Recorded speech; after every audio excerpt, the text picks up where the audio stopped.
Hai adik-adik, kembali lagi dengan Kak Rina di online class 101. Gimana kabarnya hari ini adik-adik? Semoga semuanya dalam keadaan sehat ya.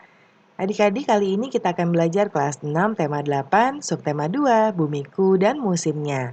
Di pembelajaran 1 kita akan belajar bahasa Indonesia dan IPA di halaman 55 sampai dengan 60.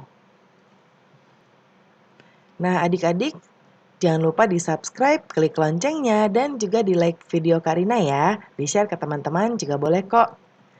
Nah, adik-adik, di pembelajaran satu ini kita mulai dengan ada gambar ya. Ini ada gambar Edo, Udin.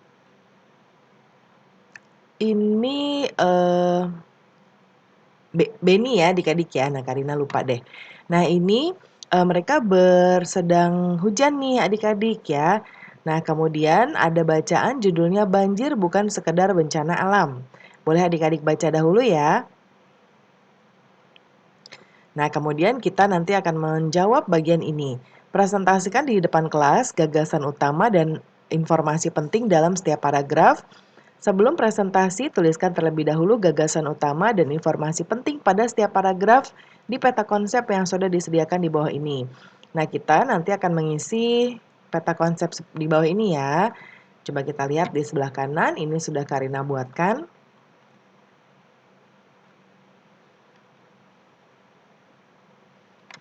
Nah, seperti ini.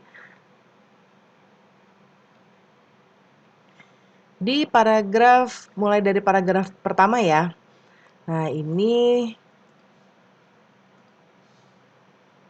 gagasan utamanya adalah faktor-faktor penyebab banjir. Kemudian di sini informasi pentingnya, rendahnya kesadaran masyarakat untuk menjaga lingkungan menjadi penyebab banjir. Penyempitan badan sungai membuat sungai meluap. Kemudian menjamurnya rumah di bantaran sungai menyebabkan banjir. Jadi banyak sekali rumah ya. Kemudian paragraf kedua,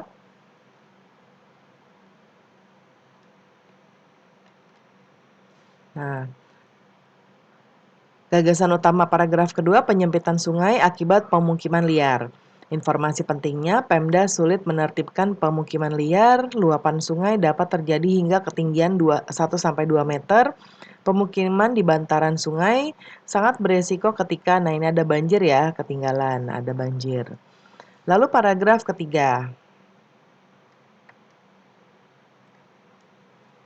Nah, kemudian yang paragraf ketiga, gagasan utamanya penyebab banjir akibat pembangunan kota. Informasi pentingnya, sebagian besar wilayah Manado terdiri atas perbukitan, bukit dan lereng diubah menjadi perumahan. Nah, di sini kan ada paragraf 4 ya adik-adik.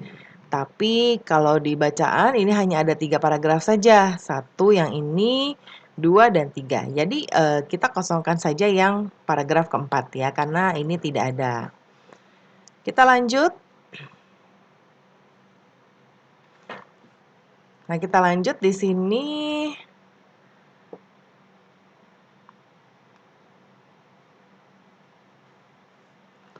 Nah, ini ya, berdasarkan gagasan utama dan informasi penting yang kamu temukan, buatlah ringkasan singkat ya.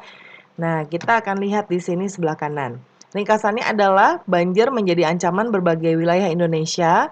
Faktor-faktor penyebab banjir antara lain rendahnya kesadaran masyarakat, pendangkalan dan penyempitan badan sungai, serta menjamurnya rumah di bantaran sungai. Kemudian, tumbuhnya permukiman liar di bantaran sungai mendorong penyempitan badan sungai. Penertiban pemukiman liar menjadi kesulitan pemerintah daerah. Luapan sungai dapat terjadi hingga ketinggian 1-2 meter. Pemukiman di bantaran sungai sangat berisiko ketika curah hujan tinggi. Kemudian di Manado, rawan banjir dan longsor terjadi akibat pembangunan kota.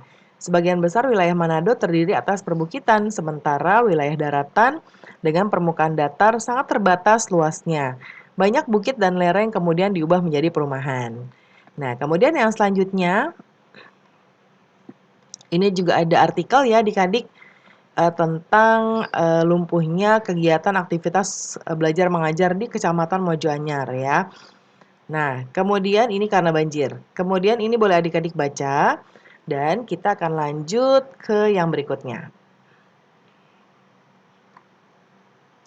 Nah ini ya, bandingkan kata kunci dan informasi penting yang kamu temukan dengan kata kunci dan informasi penting yang ditemukan oleh temanmu. Nah ini ya, kata kuncinya dari bacaan ini adalah dampak dan penyebab banjir. Informasi pentingnya adalah lumpuhnya kegiatan aktivitas belajar mengajar di Kecamatan Mojoanyar. Kemudian siswa SMP Negeri 2 Mojoanyar diliburkan karena banjir. Banjir merupakan genangan paling tinggi dibandingkan sebelumnya. Banjir ini kiriman dari luberan kali. Aktivitas belajar mengajar juga diliburkan di SD Gebang Malang 1 dan 2. Lalu banjir di Mojokerto disebabkan oleh hujan deras. Nanti dibandingkan dengan milik teman-teman ya adik-adik ya. Lalu yang berikutnya ini ada bacaan lagi, judulnya ada 2, ada 4. Boleh dibaca dahulu ya. Kemudian nanti akan kita jawab bagian ini. Gagasan utama yang aku dapatkan dari bacaan yang dibaca temanku. Paragraf pertama, penyebab 4 musim di negara subtropis. Paragraf kedua, kemiringan di daerah poros bumi. Paragraf ketiga, angin terjadi karena perbedaan tekanan udara. Yang kedua, gagasan utama yang aku dapatkan setelah membaca bacaan dalam hati. Paragraf pertama, perbedaan musim di negara tropis. Ya, negara tropis dan subtropis. Paragraf kedua, pengaruh arah dan kecepatan angin terhadap musim. Paragraf ketiga, muka bumi memiliki ciri khas masing-masing. Lalu, berdasarkan teks bacaan tadi, jelaskan penyebab terjadinya perbedaan musim di bumi. Nah, ini dia penyebabnya adalah kemiringan poros bumi, ya. Nah, pembelajaran kita sudah selesai ya adik-adik. Semoga pembelajaran kita kali ini bisa bermanfaat. Jangan lupa di-subscribe dulu, klik loncengnya, dan di-like juga video Kak Rina. Di-share ke teman-teman juga boleh kok. Terima kasih sudah menonton sampai akhir. Mohon dimaafkan apabila ada kesalahan dalam perkataan maupun dalam materi yang diberikan. Sampai jumpa di pembelajaran berikutnya.